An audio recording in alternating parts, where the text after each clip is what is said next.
Welcome, everybody. It is the Paul Rodriguez Show coming in. It's Friday. Fun day Friday. Getting after it. It is May 13th, I believe. Friday the 13th, 2021. Coming out of Studio 44. Producer James in the building. How you feeling, sir? Ready to go to Houston. Man, you're going there tomorrow. Are you? How excited are you? I'm pretty excited. Of course, I was a little heartbroken, a few weeks ago. To kind of laid that to rest, the fact that Nate's not going to be there, and we're just going to go have a good time. Hey, speaking of, did those shirts come in you ordered? No, they haven't. Really? So I'm guessing if they didn't come in by now, I'm guessing they would have altered them or fixed them. Yeah. For next month. Yeah, that's what I'm hoping. Well, that's a big card for next month too in 263. Oh yeah. We'll get into more UFC 262 Wednesday. The NFL. Let's pivot. The NFL released. There was a bunch of leaks. Some false, some very accurate. Let's go ahead and get into it. The Dallas Cowboys kicking off the NFL season against the defending champions, the Tampa Bay Bucaneers, in Tampa Bay. Dak Prescott ready to go. New defense coordinator Dan Quinn coming from Atlanta. I was going to say Florida. I was like, that's not even close to being right. Tampa Bay brought everybody back. High expectations. I know they're already the favorites to win. I'm going to say it now. I said it last year. My belief is Tampa Bay will be hitting their stride, coming back off of any type of training camps. I think with the preseason, they'll probably be taking it pretty light. But this is the first year of a 17-week season. The Dallas Cowboys taking on the Tampa Bay Buccaneers September 9th at 7:20 p.m. Central Standard Time. What are your thoughts as we move forward? I know a lot of Dallas Cowboy fans are going to be highly interested in this. Very good litmus test for them. This will pretty much tell them where they are. I'm expecting an L. I believe I looked at the line. Tampa Bay is a 5.5-point favorite, meaning Dallas Cowboys is going to be spotted 5 points. Probably a little tighter game than expected, but with the weapons on both sides of the football, I'm expecting a lot of offense. What do you think about this matchup, James?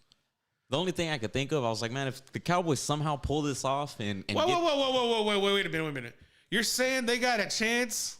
Man, it's the beginning of the season. Okay, so here's my question. Here's my question to you. Do you think finish that thought and then ask me that question?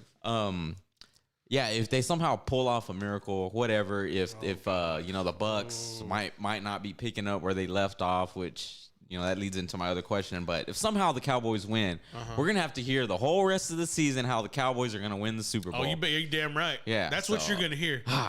Cowboys are going to the Super Bowl. 56. Mark it down. Yeah, I'm just already. I'm like, oh. So when's the last time the Cowboys opened the season off like this? Not in quite a while. Here's the other half. Last year, they were supposed to play the Steelers in the Hall of Fame game starting the preseason. Well, guess who gets to do that this year? They just ran it back. Dallas is going to open the preseason against the Steelers in the Hall of Fame game on August 4th. So not only are they starting the Hall of Fame game in the preseason, but they're beginning the NFL season as well. So a lot of eyes are on the Dallas Cowboys. I think very much so.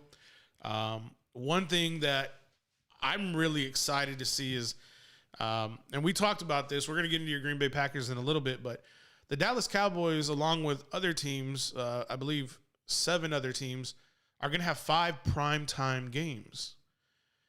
And this is one of them. This is probably the biggest one because for everybody, for all the DC 4 zombies out there, they're like, this is it. We're gonna beat Tampa. We're gonna beat Tom.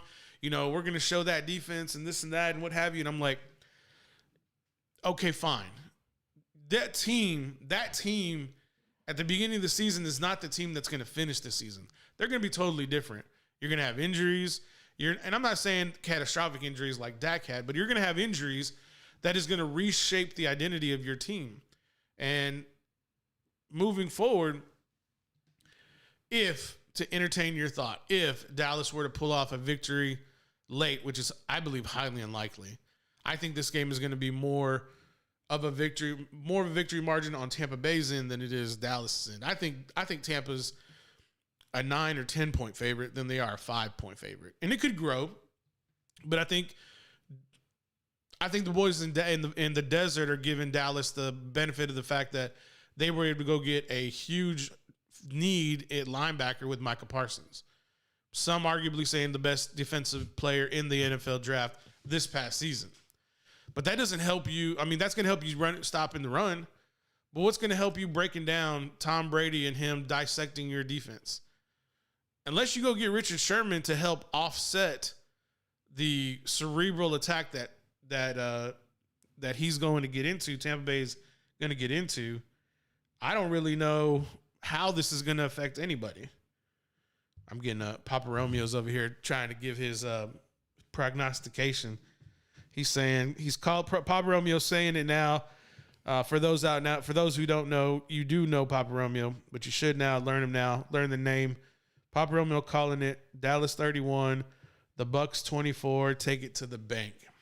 Yeah, I'll hold my water now. We'll see what happens leading up to the game. I don't agree with that score just because of the stride Tampa was hitting at the end of the year. They got better as they progressed after their bye week in Week 12 last year. Can Dallas do it? Yeah, it's the NFL. Anybody can win on a Sunday.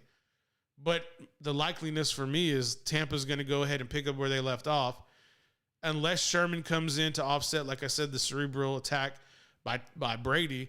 And if you haven't seen the Seahawks playing Brady, where Sherm went to go get in Brady's face after that L was it the playoff? I think it was a regular season game. Now, granted, we all know, what happened to the Seahawks in New England in that Super Bowl with Marshawn should have ran the ball where they threw it, and so you had Malcolm Butler intercept the ball on the goal line. We all remember that one as well. But you're going to need a high cerebral guy to take on Tom if you want to be successful. And a guy fits like Richard Sherman in that defense because he played under Quinn in Seattle before he went to Atlanta. So if they can get that done, that'd be great. Will it get done? God only knows, because right now Jerry Jones is too busy, shooting music videos with Post Malone, getting, the new NFL, schedule delivered by Postman. Hashtag Postman. Did anybody else have such a big hell no, bro. Jerry doing Jerry things. Just like I put in the messenger. Jerry doing Jerry things. That's what he does. He looked like he was having fun. Yeah, he looked like he was having a damn good time. And then I'm sure it doesn't hurt that Post Malone has a lyric where he talks about Dak Prescott throwing a touchdown and how they married it up where Dak says "wow" in the middle of the lyric. But I don't know. I thought in that music video, I thought Zeke was being a little fanboyish, a little too much fanboy. I was like, Zeke, bro, just be cool. Like look at Dak, just be like Dak's doing.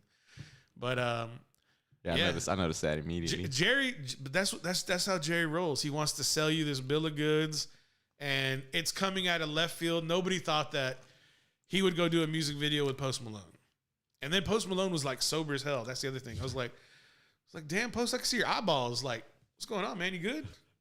And then but Post Malone he's a cowboy guy. What I thought was a little interesting was whenever they had the little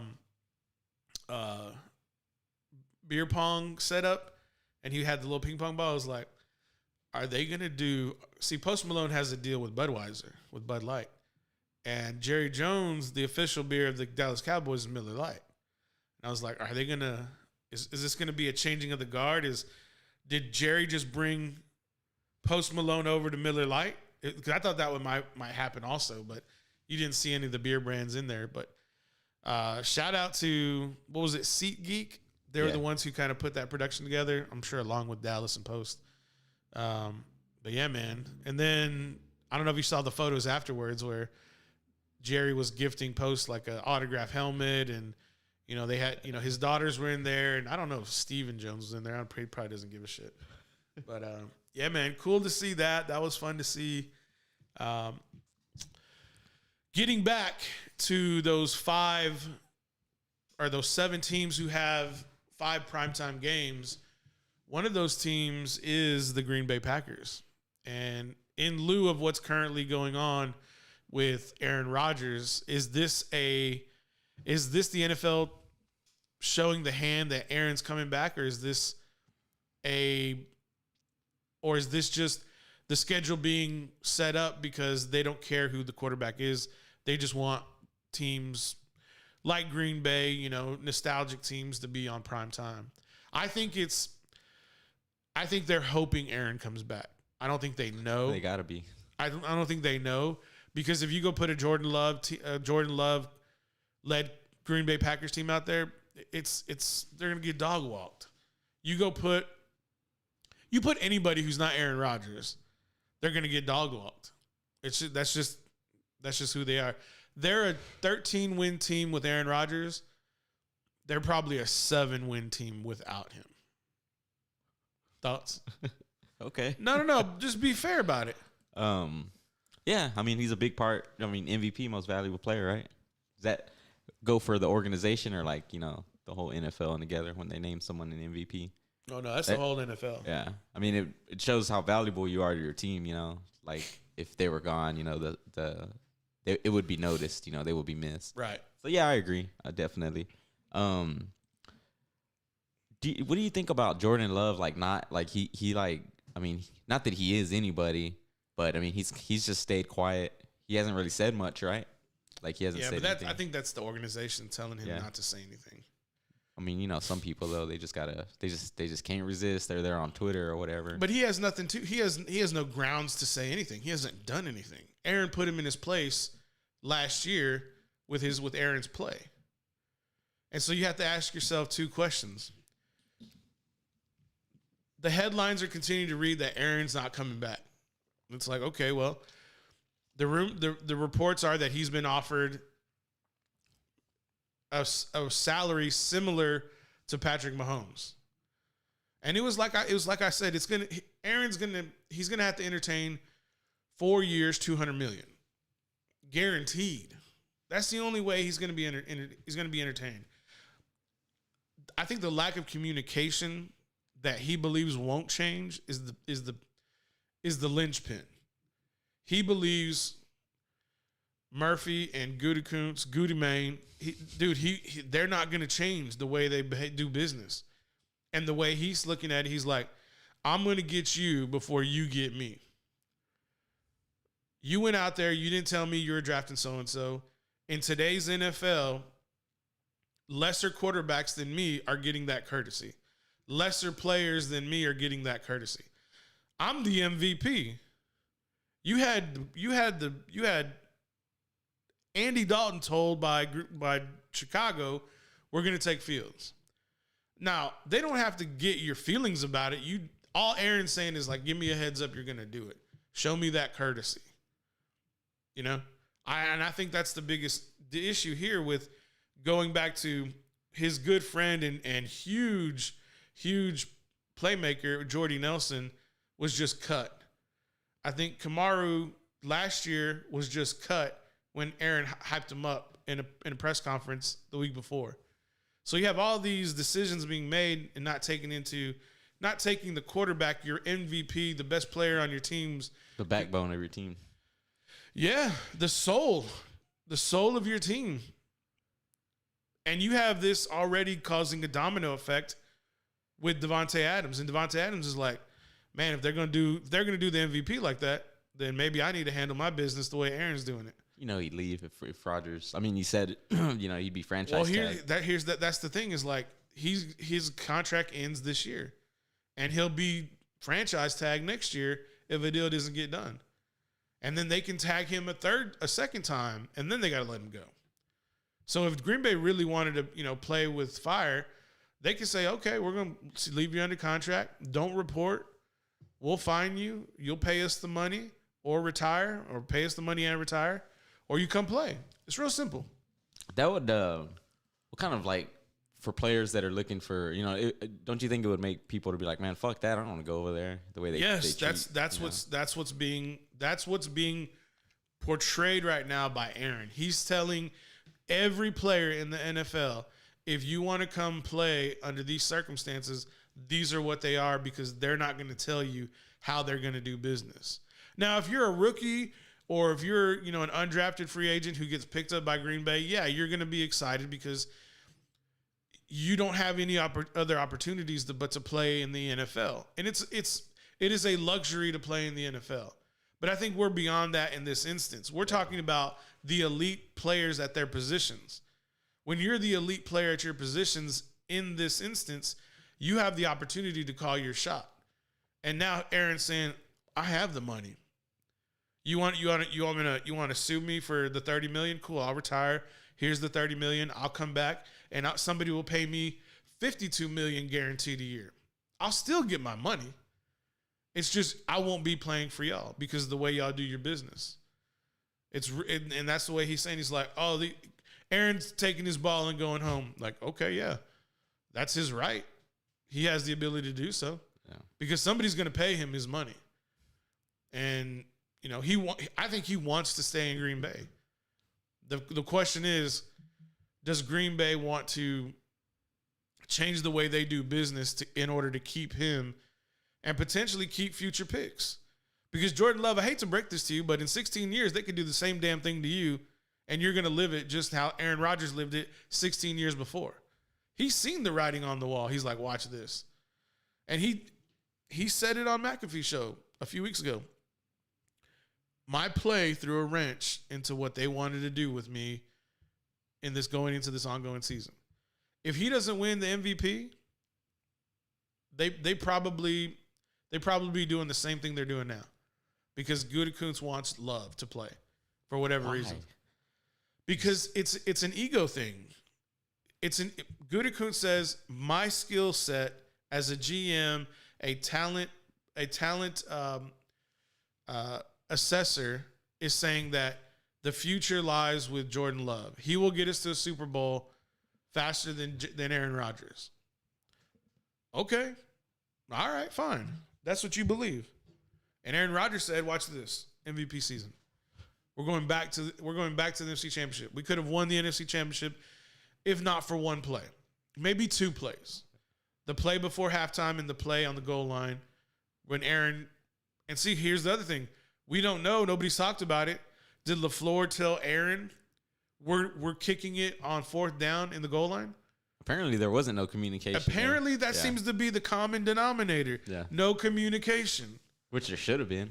Hey, MVP, we're gonna be 3 down territory here. If you don't get it, we're kicking a field goal. Sounds pretty easy to make that assessment. You're new to the football game. I mean, what I'm talking about is situational football, not being a fan. Yeah. Situationally, you're saying, look, Aaron, we're on the 10, 3 downs to get in, or we're kicking it.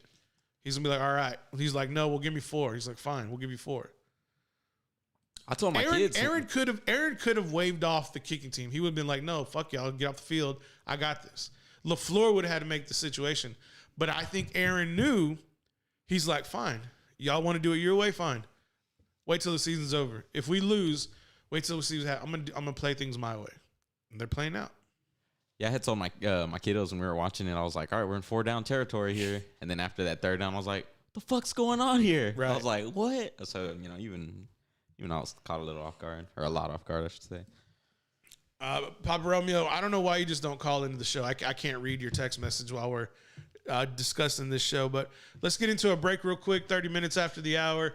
When we come back, we'll probably talk a little UFC 262. And then get into probably a little bit more sports talk a little later.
Hello.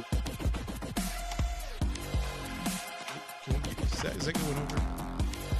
Huh?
back, everybody. It is the Paul Rodriguez Show. Breaking news out of Denver, Colorado right now. The Denver Broncos have indicated they're going to release Juwan Johnson, I believe. I could be wrong. I don't know why I didn't have that pulled up before.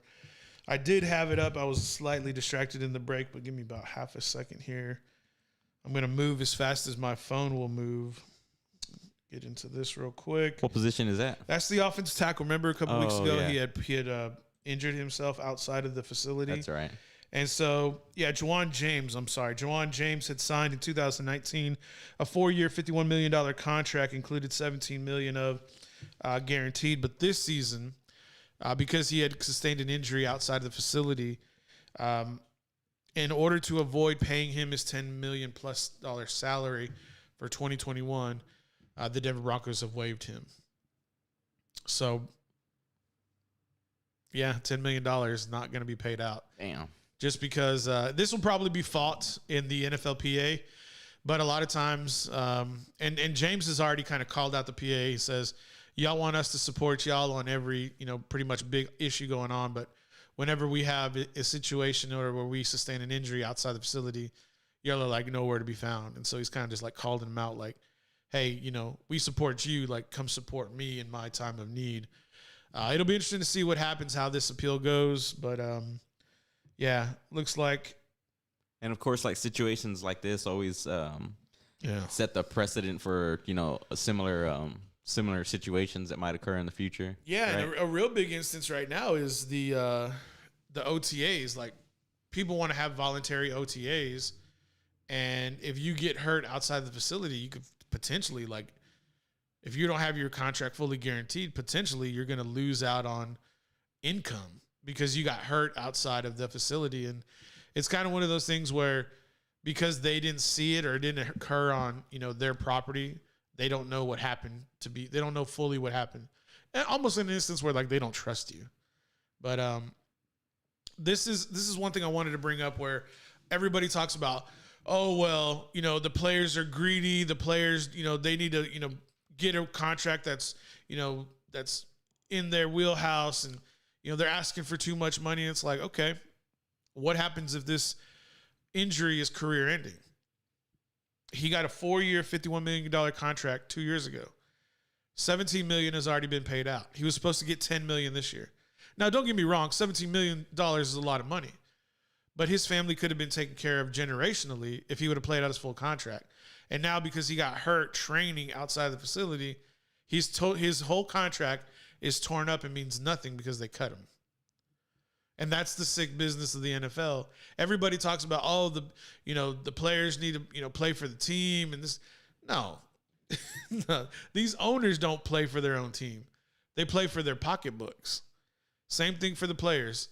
The players go out there to play to win, but they also go out there to play to get paid. And if you want to get into the minutia of loyalty and this and that, that's great. Save that conversation for the game that was played in the 90s and 80s. It's business now. That's what this is about. And if you don't want to wrap your head around it, that's fine. But that's what's really going on and I'll never forget when Mark Schlereth told me he walked in after winning a Super Bowl, he walked into the Redskins front office and they tore up his contract in front of him and cut him. Luckily, he got picked up by the Denver Broncos, won 2 more Super Bowls. But just because you sign, in Patrick Mahomes' instance, just because you signed a $500 million contract doesn't mean you're going to get paid $500 million. If Patrick Mahomes sustains, God forbid, a career-ending injury, whatever he's been paid out to this point is all he'll make, unless you get your contract fully guaranteed. And that's why you see a lot of these players now saying, screw the incentive pay. How much are you going to give me fully guaranteed once I sign my name on the dotted line? Case in point, Juwan James, cut by the Denver Broncos, will not see the rest of the $51 million he was contractually owed. Because at any time, the NFL team can just tear up their contract and keep it moving. Oh, we'll get another player out of the draft. Trust me, the NCAA is producing tons of players, 10 to 20 players at your position for free for a little while longer until this name and likeness law is passed nationwide, and then they can make a little money off themselves. All right, let's pivot real quick, get into UFC 252. I'll get off my soapbox. 262. Did I say that? Thought you said 252. I'm sorry, 262 if I did 252. Pretty much want to focus on the top two fighters, or top two bouts, really kind of thing I've only been paying attention to. Tony Ferguson had some colorful language, not blue language for those comedy people out there, but calling out Michael Chandler at the press conference today. It's pretty much saying that Chandler ducked him in Abu Dhabi. I don't know if that's true. I don't really think that's true. But Tony Ferguson basically saying that Michael Chandler coming in from Bellator getting Dana White privilege, which I thought was pretty hilarious. Yeah. Mike Chandler gets one fight in the UFC, wins that fight. Substantial knockout, no doubt. Then he gets Dana White privilege to go take on, Charles Oliveira. I don't know. I think Dana White wants Chandler. I think Dana White wants Chandler to be the champion for the 55 division. But after those weigh-ins, we'll get back into Ferguson Dariush in a second. But I think after that weigh-in, I think Oliveira took Chandler's soul. I like watching those. I like watching those weigh-ins, not weigh-ins, but face-offs, mainly because I go into something that Mike Tyson said whenever he's in the ring and he's looking at his opponent and he doesn't move. He just moves his eyes wherever his opponent goes. And if his opponent looks away or does something that he breaks basically that look, Tyson will say, "I got him. I got his soul." And I think I talked about it last week with Canelo and Billy Joe Saunders. Everybody's like, Billy Joe Saunders has got this. He's gonna give Canelo the fight of his life. Blah blah blah. Well, what happened? Canelo just stood there, stared him down. Billy Joe Saunders looks up, then looks down, and was like, "All right." Canelo just took his soul. And what happens? Broken orbital bone. Now today with Oliveira and Chandler, Oliveira is a lot bigger than I thought compared to Saunders, or compared to Chandler, excuse me. And when they had that face off, I just saw Chandler just look away slightly, and I'm like, oh no. Whatever voodoo they did, some Brazilian voodoo they did on him, he fell for it. Because he looked away, and I'm like, oh, okay. Now, I'm not saying Oliveira is going to win, but whenever you have that dominance over somebody mentally, I think that's really hard to overcome. What was your take of it? I'm trying to shake that. You're not overanalyzing like I am, huh? No. Okay. I think, I do believe there is some sort of, mental thing there with the face-offs and all of that. Of course, they're pretty important. But at the same time, Chandler, he said, he's like, I've seen Oliveira break before. I think he's been submitted, or, he's like, I've seen him break. He's like, me on the other hand, he's like, I'm not gonna break. He's like, I'm going in, coming out the championship. He's like, I'm not gonna give up or whatever. You know what I mean? I got Chandler. I think he's gonna knock the shit out of him. Really? Yeah, I think he's gonna come with it. But at the same time, Oliveira can submit him, but Michael Chandler's never been submitted. But again, this is the UFC, and of course, there's a first time for everything. So I got Chandler. I got my money on Chandler. So you like Chandler in this fight? Yes, I do. I don't know. I'm going to lean towards Oliveira. And the reason I'm leaning towards Oliveira is he's a bigger guy. He's got more reach.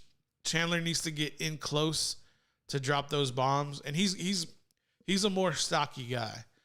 Does he have a wrestling background? Oliveira? No, Chandler. Chandler, yeah, I believe he does. Yeah, because he has like that body type like a wrestler.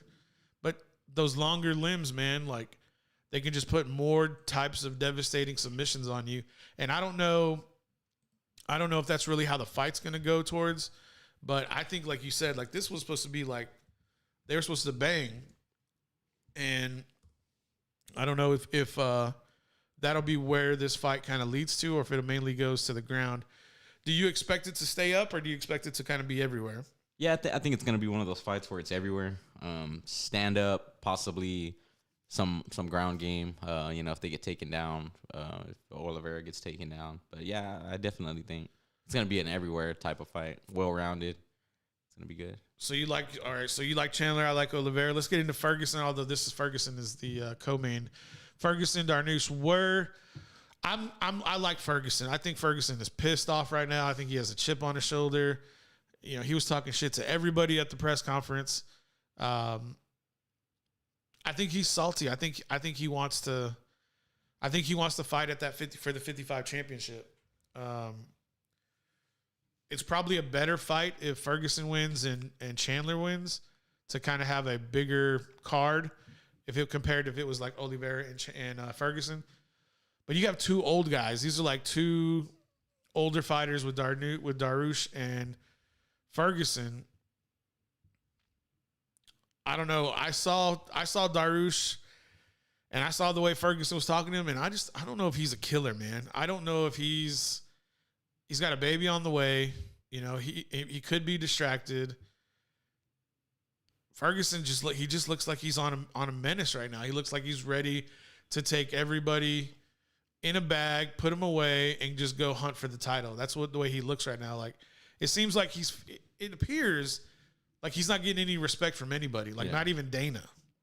And I think he feels like that frustration, and like he's going to put it into his training. And I don't know. I like him tomorrow. I like Ferguson over Dariush tomorrow. Yeah, he was talking about how he kind of changed up a lot of shit in his life. Right. People that he hangs around with, anything that wasn't helping him move forward, that he was cutting people out, stuff like that. Went back to, I guess, where he began with, I guess, trainers and stuff that he grew up with and stuff like that. So he's trying to just, I guess, bring it back to the basics or from where he came from. And I guess that's always a telltale of a fighter who's kind of, needs to turn it around like quickly. Because he was like undefeated for, I think he was undefeated for a pretty long time, or he went on like a 20-something fight winning streak, and of course he dropped 2 straight.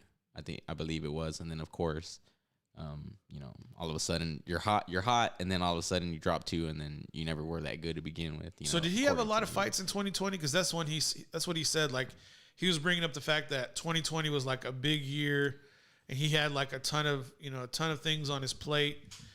And so, did a bunch of his L's come in 2020? That's why he was kind of identifying that? Yeah, I think it was actually the 2 that he dropped, Charles Oliveira and then Justin Gaethje. Yeah, because he was talking how Chandler showed up to like help out Gaethje, and he kind of like brought up the fact that he was kind of pissed off about that when Chandler went over to help him. And so I guess that's why he was upset, was because those were the 2 L's he fought. Yeah. And so that Oliveira defeat was what put Oliveira in this title fight? I believe so. That was December 2020. Yeah, so it's got to be. Of course, with the Khabib leaving and them not really. Man, I mean, I see Oliveira, but I'm like, for some reason, I'm like, dude, you wouldn't be here. I'm not discrediting him in any way, but I'm like, if Khabib was still in the game, Oliveira wouldn't be there. I felt like he was like just like a gatekeeper, like to just keep, almost like how Robert Whittaker is in the position that he is right now. I feel like he should be fighting for the title, but I feel like any of those guys like Gastelum, Darren Till, they would have been propelled to the next, basically a title shot, maybe if they had beat Robert Whittaker. But yeah, he's constantly just putting these guys back down, and then. When is his next shot gonna come? Granted that he already had one, but I'm like, dude, how many top tier guys are you gonna expect him to fight before you give him another title shot versus Adesanya? But that's what kind of where I pictured Oliveira and of course. Oh, you're making the comparison between 55 and 85? Yeah, Oliveira and the spot that Robert Whittaker is. Now the difference is I think Robert Whittaker definitely deserves a title shot, but I just didn't see Oliveira as like a top tier like championship contender. But maybe I'm wrong, maybe prove me wrong. If he beats Michael Chandler, then definitely he'll have Do you think that's mainly due to the fact that he's kind of like a real quiet guy? He's not a big shit talker, and probably so. He's not selling the fight as much as like Ferguson was selling the fight or selling the card at this preview. Like, he was going after everybody. Yeah. And he just didn't give a shit. And I think maybe that's what Dana told him. Like, he said he kept it, he said keep it with all respect about the Dana White privilege, thing, and talking to Chandler. He goes, it's all love. He goes, but it's still like, it is what it is. Like, it's like Brock Lesnar. You come in, win one fight, and now you're fighting for the title. Yeah. It's bullshit. I mean, But Chandler's not drawing this card. Like, for me, Ferguson's drawing the card. Before, it was Diaz drawing the card. Before any of them. yeah. And I think with that Nate Diaz injury, it's like somebody has to sell this card because it's almost turning into like a Saturday night card on ESPN Plus. There's no like real allure. There's nobody, going off half cocked. There's nobody going out there like, making a show out of it. Like a little, somebody needs to cut a promo. Like, I know Ferguson was trying to do it, but Chandler, that's not in his nature. It's not in Oliveira's nature. It's certainly not in Dariush's flavor. In his nature rather. Ferguson's the only one who's a little half nuts. That Dariush guy, I saw him in some wars. I was watching his highlight reel. Seen him. He's like one of those dudes that gets hit and just keeps on coming. Yeah, but he looks like a Joe Schmo off the street. That's the Iranian in him. Yeah, bro. Yeah. He's just built different. Yeah, and he seems pretty like chill and calm as well. Mm-hmm. You could see Ferguson. I felt like he was trying to amp him up, and he's just like, there's no showmans out there. Yeah. There's no showman on the card. Yeah. So that's what's kind of like. It's almost a like a quiet card. Like there's probably going to be like a spectacle. Like there's probably going to be 2 or 3 knockouts on that card. But because nobody hyped it up, it's like, whatever. And I think they were really leaning on Nate Diaz to carry it. Because that Nate Diaz Edwards card is probably going to be bigger than I thought it would. Now that I see the way these personalities are, I'm like, that's why they put it there. Because these guys are just real quiet guys. They're real professional. They're real. What's the word I'm looking for? They're technicians. They're not showmans. Yeah, that's just kind of strikes me that way. Did you see Nick Diaz was training with Tyson Fury? Nate? Yeah, Nick. Yeah, with Tyson Fury? Yeah. That's a good thing because Tyson needs to like get a boxer in front of him. Yeah. To just get that kind of rhythm. That's what really did him in my opinion, against Tyson Fury. Who? Well, you had Tyson Fury or Deontay Wilder? Yeah, Tyson Fury. Oh, Tyson Fury and Nick. They were just getting high together. That's what I think. They got videos of them in the ring doing some work and stuff. Why would either of them spar together? Were they sparring or just like pad work? They were doing all sorts of stuff. Nick was showing him like the ground and pound, and Nick was showing him some. It looked like boxing techniques and takedowns, just stuff like that. Almost like, and then Tyson Fury made a video, and he was, me and Nick Diaz, whatever, we're here, and then they're like, Nick's in the best shape of his life, and he's like, Dana White, you need to make the fight. He's like, make that fight happen. So they're cutting promos. Yeah. It's cool to see them together. I like Tyson Fury. I'm a big Nick Diaz fan, of course, so it's pretty cool to see him together. I don't really like the Gypsy King. I just why not? Because he's a Brit. I don't know. I just don't like the fight between him and Anthony Joshua. I'm gonna pick the Pikey over Joshua because I think Joshua is just a prima donna. No disrespect. That's just what I feel. Listen, man. If 300-pound Andy Ruiz can knock your ass out, I ain't got no respect for you. No disrespect to Andy, but Andy shouldn't have been there. And then he took full advantage of his shot. Hey, man, all props to you. But then I got my other feelings about Andy Ruiz too. I'm like, come on, bro. Like, wave the flag that made you, not that you want to make you. That's all I got to say. They were just gonna make you money. I'm just saying, bro. How's that consulate down south treating you after you took that L? Crickets. Yeah. Just saying. But it's all love over here, right? I mean, you got to listen. Okay, hold on. Look, whenever it goes to put your name up and put the nation's flag next to your name, there's only one flag that goes there. It's not like one FC where they put like 6 flags that you claim.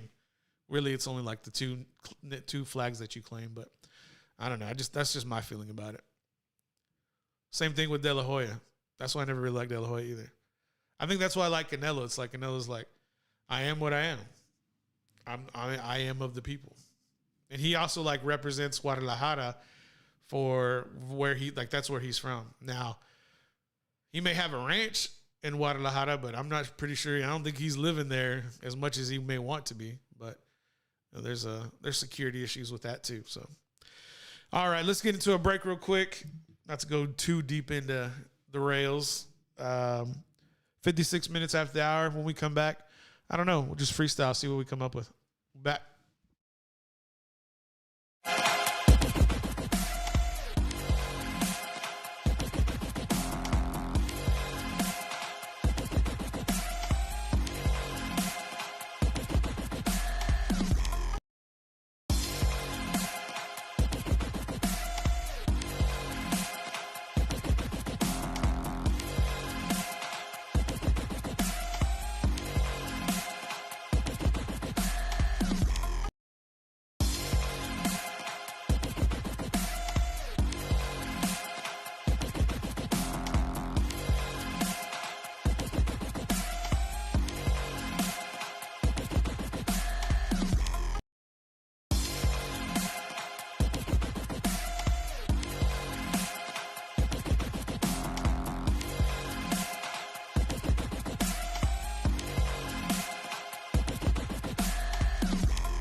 Welcome back, everybody. It is the Paul Rodriguez Show. Let's hop back into the NFL. Shout out to NFL Update. The most in-demand games for 2021 for the matchup and the price point for each game that is in pretty much, I think it's in the top price range going out to per vivid seat. The number, we'll start from the bottom. What was this? 2, 4, 6. So top 6. Coming in at number 6, the Dolphins at Raiders, $603 per seat. That's at that new Allegiant Stadium. Nice facility. The Bears at the Raiders, $653 a seat. Jesus. The Eagles at the Raiders, $673 a seat. I'm just going to put it this way. All of these are at the Raiders except one. That's the number one. The Chiefs at the Raiders in the division, $823 a seat. The Ravens coming in from Maryland at the Raiders, $944 a seat. And the number one matchup for the 2021 season, can you guess? It's in week 4. A rivalry between the evil empires. The Tampa Bay Bucaneers head to New England to face off the Patriots. And if you want to go see this matchup with the evil empires, it will cost you $1,376 per seat. Damn. To watch Bill Belichick take on his old Padawan, Tom Brady. Yeah. Damn. Can you believe that? It's so expensive, dude. And people are gonna pay it. I bet you they just go up too. The prices just go up. God, that's the average ticket price. I'm just saying, it's average ticket price. Average. But still, that just tells you some are probably gonna be pretty low and some are gonna be very high. What's the highest ticket you ever paid? The highest ticket, probably UFC event. Probably about UFC 400 some bucks. Really? Yeah. For real? Got close to that for this UFC 262 in Houston. We got close. Not me, bro. Not me. Not this guy. I ain't paying no 300, now 200, now 100, maybe like 50, 60 bucks. Really? I'll pay for a ticket. Why do I want to go pay for a ticket to sit next to somebody I don't know, to listen to what conversation I don't know of, where I could potentially get slept like the dude in the San Diego Padres video for running his mouth. Dude, because he's been cooped up in COVID for a year and 6 months. What are you saying? What are you gonna do? You see me on a video and fucking UFC bro, in the crowd? you better not get slept. That's all I gotta say. You better duck, bob, and weave. You better put them boxing skills to rest, to get away. Just don't do it like dude on Rogan's podcast, Joseph Light, and just run away like your life's in danger. Leave my woman there. That'd be fucked up. She's probably the one knocking somebody out, pulling Fresh Prince of Bel-Air style. All right, here. Hold on. Let's see if we can get Papa Romeo linked up here. Okay. Let's see here, ladies and gentlemen. The man, the myth, the legend, Papa Romeo. How are you, sir? What do you want to talk about? Doing all right. We're all talking about ticket prices here, and I'm worried about my Bobcat tickets here. They haven't called me, and they made changes to the stadium. I'm hoping they don't put me down in the wrong section because I got 6 reserve seats there for the entire season. Texas State, you've been put on notice by Papa Romeo. What was your interpretation of those average ticket prices for that we read off for the NFL? Oh, I got dizzy. I had to sit down. That sounds about right. You were mentioning Jerry Jones gerrymandering with the young alphas. Give your take on the Dallas Cowboys 21 season, and what is your expectation, good, bad, or what have you, for the 21 season in the Dallas Cowboys? Well, I'll qualify it and premise it by saying this is like a COVID perspective since we've all been cooped up for a year. But give them the real talk. Give them the real talk. Come on now. I have high expectations of them this year. I do because they were so bad last year, so they can only go up. But my comment about gerrymandering, and I'm a viejito myself here. I'm not a young buck like you two guys there. So come on now, you are not Jerry. You are not in Jerry's wheelhouse. You are many moons younger. What is he? 95, 96? Oh, he's in his mid 80s. Exactly, and so when you want to run with those guys, I mean, you got to have a whole lot of testosterone to go with that. But that's what I refer to as gerrymandering. He's going to get out there and he's selling his brand and he's trying to keep up, and I understand that. But Jerry's a bit of a comical guy. But love him or hate him, people are going to watch the Cowboys, and I just really think, like I called it earlier when I sent you a text. $31, $24. That's what I think it's going to be. That's my opinion. So your prognostication is that Dallas wins in 21, but your prognostication in 2021 for the Super Bowl was that Tampa Bay was going to beat the Bucs. What's the change of heart? Tampa Bay was going to beat the Bucs. I'm sorry, Tampa Bay was going to beat the Chiefs. What's your change of heart? Okay, you lost me there with the in the Tampa Super Bowl. In the Super thing. Bowl, you picked Tampa Bay Buccaneers. They beat the Kansas City Chiefs. Why are you having a change of heart in the 21 opener? Because it's Dallas, baby. It's Dallas. You know that when you were like 2 years old, you and I were watching Dallas. Yeah, I mean, they had no cap. They had Jerry Jones to open the full pocketbook. They had Jimmy Johnson bringing in all of his players from Miami. They already had Troy Aikman on the roster. Emmitt Smith was out of Florida finally getting his feet wet. That's not the same team in Dallas. Well, no, but the other half of it is Prescott's going to come back from his, horrible injury, and he's going to come back firing, I think. That's my opinion, because he's going to come back and want to prove himself. And then, of course, Brady's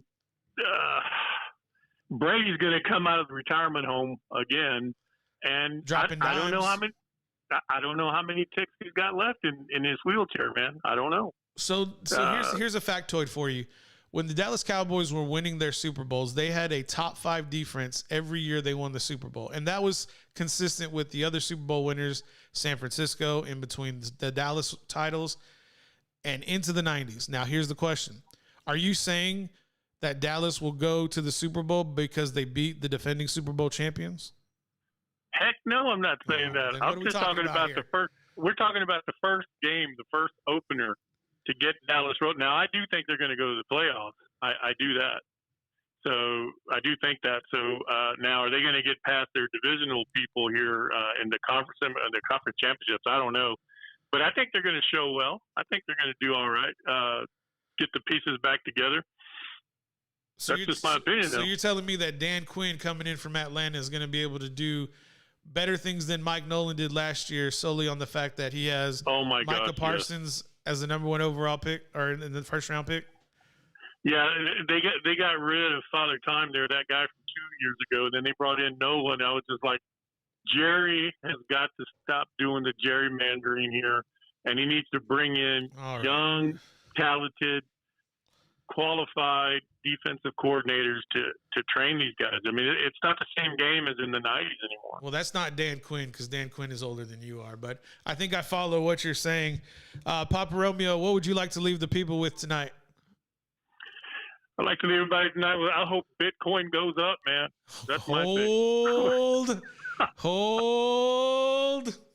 All right, Papa Romeo, appreciate you calling in and giving your hey, so what's the record for the Cowboys before you go for the whole season? For the whole season, I think they're going to go 10-6. You know what? That's exactly what I have them at 10. It can't be 10-6 anymore because there's 17 weeks, but 10-7 or 11-6. What do you say? 10-6 is what they're going to go. It's 10-7 or 11-6. Which one? 10-7. Okay, that's about. Okay, hold on. Go ahead. Hold on. I was going to ask you. So I want to make my reservation now for the Paul Rodriguez first annual Father's Day show coming up in June. That's right, but so we don't do a show on Sundays. No, I know you don't do it on Sundays, but you do it on Friday. That's right. So we could have a Father's Day theme that day, so we can talk about all the good things that fathers are doing these days. So hopefully you'll think about that. It's a good idea. Yeah. All right. Sounds good. All right, ladies and gentlemen, Papa Romeo joining us live. I appreciate the call. Man, we spent many a Sunday and Saturday watching the Cowboys in their heyday. For all you fathers out there who are, getting to watch some Super Bowls with your sons, and the Dallas Cowboys were either in it or winning it, I'm pretty sure you can run down that, memory lane, so to speak. But yeah, man, that's exactly what I had for the Cowboys: 10-7, 11-6, maybe 12-5, depending on how some of the divisional games go. But that's right in line where I think they're going to be at. I think they're just going to be a couple of games better than they were last year. I don't think they're winning. I don't think they're beating the Bucaneers in week 1. There's just that defensive front for Tampa Bay they're exceptional. They're just Jason Pierre-Paul, Ndamukong Kansu, Vita Vea, Shaq Barrett. Then you have their linebackers who are just all world. The safeties are a little young, but I don't know. Maybe it turns into like a smash mouth game where I think that's what the Patriots pretty much did to Tampa Bay was they just ran the ball and they were able to beat them up front. Now, granted, Vita Vea wasn't there at the time, but if the offensive line for Dallas is healthy, play action is, working pretty well in their favor, maybe they're able to hold. If they can hold Tom Brady to 20 points, Dallas can win. But that means you hold him to 20. Not 21, 20. And I think that's about in line with Pop Romeo's prognostication. Let me go back to it real quick. Let me look at it. So what's the difference between 31-24. 20 and 21? It's going to be a couple of punts that's going to not let them get into the gotcha. It's field position is where I'm going with this. There's going to be a play where instead of let's say it's 24-17, Dallas is leading and Tampa Bay drives down the field, and instead of scoring a touchdown, they kick a field goal. And so now it's 24-20. Dallas gets the ball back, they score a touchdown. If they can hold off Tampa and get a couple of turnovers, and especially on Dallas's punt game, if they could flip the field and hold them back and make them have to drive 80 yards, 90 yards to score touchdowns, I think that favors Dallas a lot more. There's a lot of territory that gets claimed in the punting game. People just totally miss out. That's semi-deep dive into like field position, but that's what football is. It's a game of territory. Can I get these 10 yards in these 4 tries? Can I get these 10 yards? If you get a penalty, you go negative. Now you got to overcome it. It's just a game. It's a game of territories. What else can we get into? Anything that's been jogging your brain since we took yesterday off? Any Aaron Rodgers, like something just out of this, something you can't wrap your brain around? No Aaron Rodgers, but I think it was Forbes that released their list of highest paid athletes. Okay. And surprisingly, or not surprisingly, depending on who you are, Conor McGregor tops the list. Mystic Mac of money made last year, I believe it was. Yeah, it was for last year. Yeah. I don't know where he made $180 million. I mean, shit, Proper 12. Do they count that? I mean, because he sold a large percentage of Proper 12 away. That's where, if that's where the money's coming from, that makes sense. Yeah, I don't know where the. I guess that's a good question about how that money's. I thought it was only money that he made in the sport, but if they're counting like all assets, I could say that would totally make sense. Which good for him, man. I mean, you got that up nearly $100 million deal when you fought Floyd. Now you got this $180 million that last year. I mean, no wonder he wears Gucci and Versace every time he goes for an MMA fighter. It's pretty good. I mean, that's substantial. But it all comes, I think, off of his personality. It's all about him selling that fight in a showman way. Now, granted, it could rub people the wrong way, but shit, if it's polarizing, get you to buy the event. Yeah. That's what it's supposed to do. Yeah, definitely. Chandler Jones. I'm thinking about John Jones. John Jones. Have you seen that new photo of him? Jacked. What's your? People are making fun of him for his legs. I think it's hard to add leg weight unless you're doing legs all the time. But he looks husky. I mean, he looks big. Yeah. I mean, his upper legs, like his knees up, they don't look like. They look normal. Yeah, but I mean, like, how the fuck do you work out the bottom part? I mean, you get your calves, you know? That's like, usually people with big calves were fat. yeah. And then they lose a bunch of weight. Then they just have their big calves. So it's harder for and he's tall too. He's 6'4". But here's the thing. Do you think him fighting these heavyweights, do you think it's psychological for his weight, or do you think it'll be a psychological impact to him to be a certain weight, like a certain number on the scale, or does it have to just him be big? Because he doesn't look 240 in that photo. And everybody said the number everybody's talking about is he wants to be 240. He wants to be 240. Well, he ain't 240 in that photo. The question is, if he's going to be 240, when is he going to fight? Next year? Is he going to add on another 30 pounds and then cut it to 240? Because you're not 240 now. And you're going to cut weight to get down to 225, 230. That's the thing, is like, do you think there's a psychological number that's going to impact him to like be confident in this fight? Or do you think it just happenstance that he just looks that way?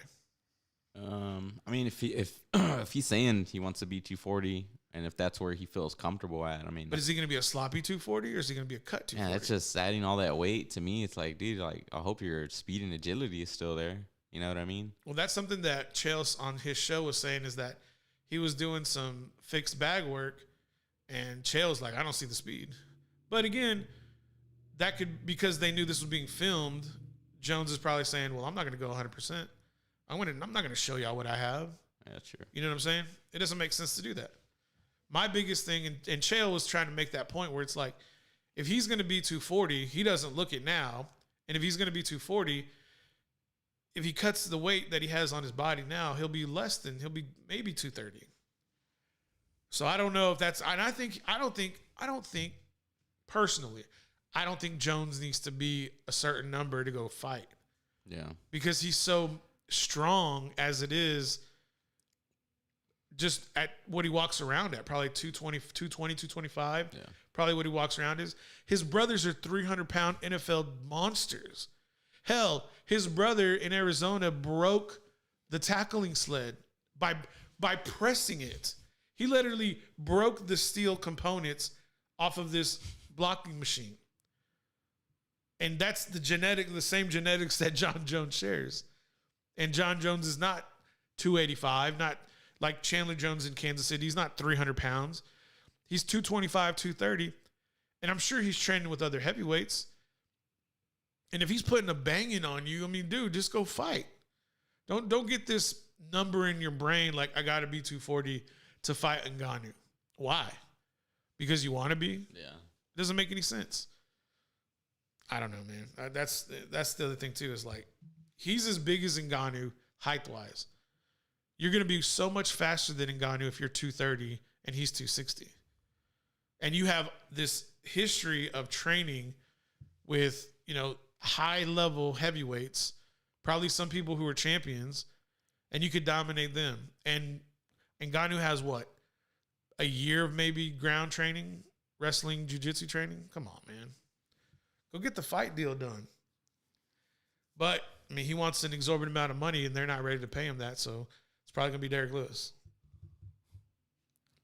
Yeah. Man, that just doesn't tickle your fancy at all, does it? Not really. The Lewis fight just does not do it for James. Nah.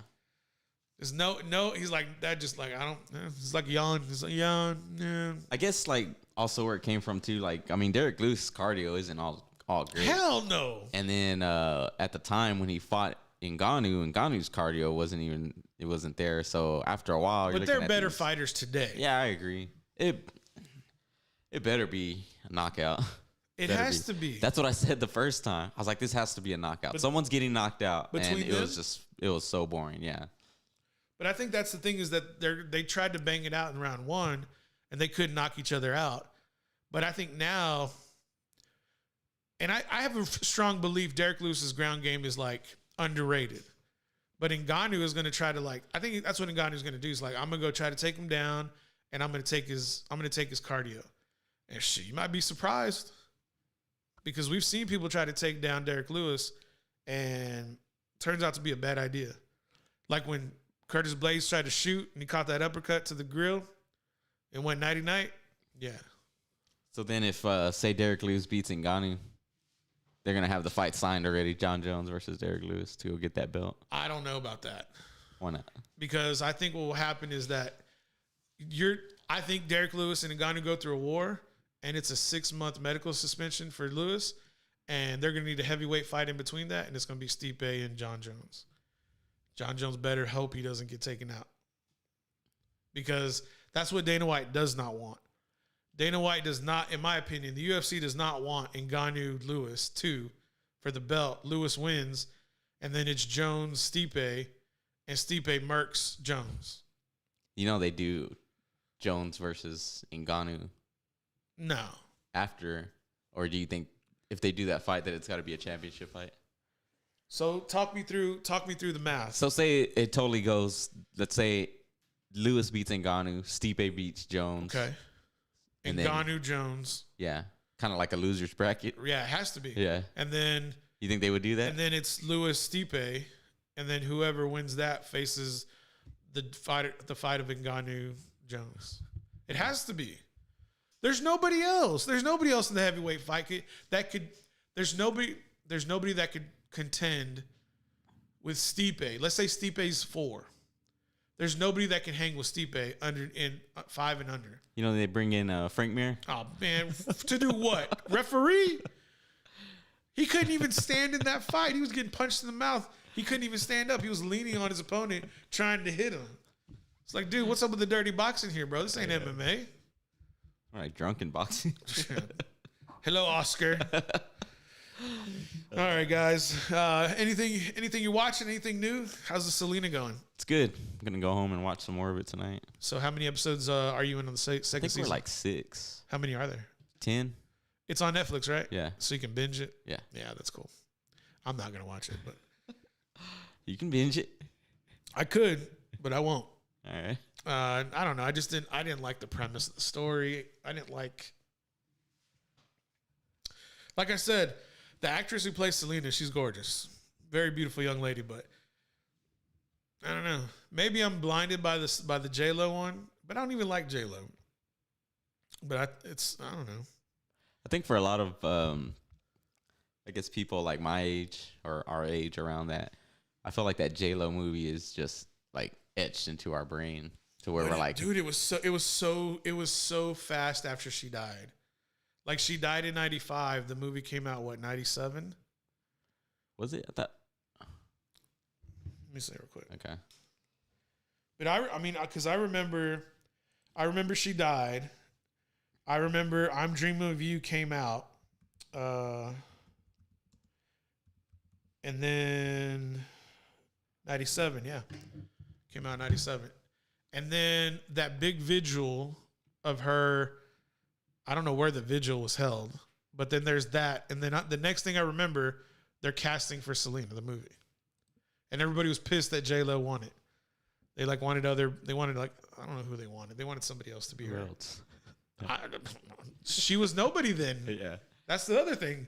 Everybody's thinking about J-Lo today, and nobody's thinking about J-Lo in 96. Like, she was nobody.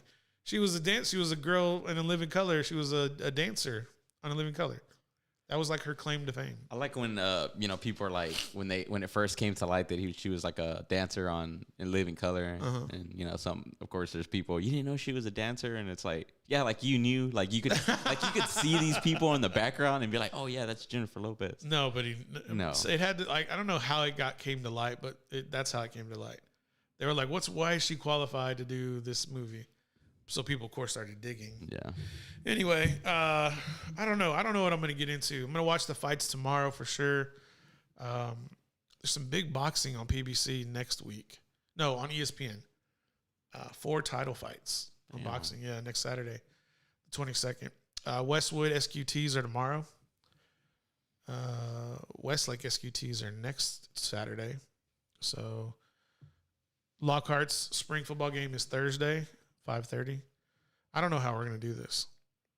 So we're gonna have to like get a game plan together to see if we can check this stuff out. I don't know. Anything you want to leave people? Look for me in the crowd tomorrow.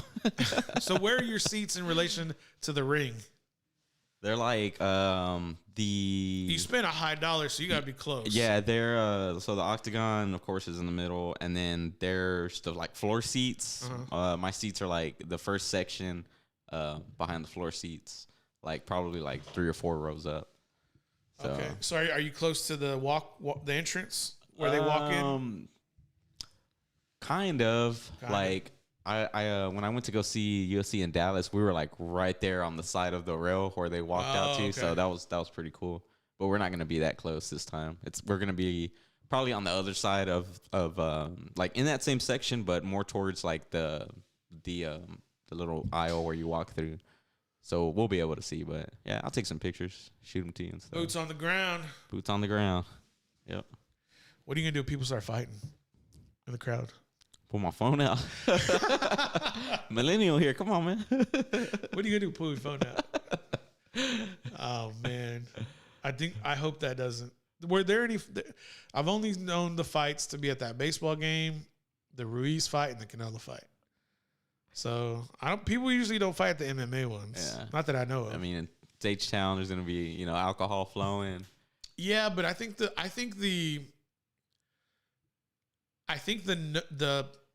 understanding that the people in this crowd probably fight or train as well. And it's like enough people give each other, I think, just enough respect. In boxing, it's a little different. Because in boxing, you're just throwing hands. With MMA, it's like they could choke you out. Like they could put you to sleep and you'll never know it. With boxing, it's just like, let's just throw hands and see what happens. Yeah. MMA, it's a little different. There could be a foot that comes from over here, Rush Hour style, Chris Tucker style, and he's going to say, which one of y'all hit me? You know what I'm saying? It's like that. Yeah. So I think there's just a little bit more respect. There's probably enough group of people out there just like, there's 1 or 2 or 3 or 4 people not drunk enough to be like, no. Walk it off. Like, walk it. I think that's why, because those dudes, they grow deep. Like, yeah, we got six guys here from this gym, 4 guys from this gym. Yeah. Yeah. Got the whole posse. Just enough to say no. All right, ladies and gentlemen, appreciate y'all watching tonight. If y'all enjoying the show, like and subscribe. Tell your friends. Tell your mama.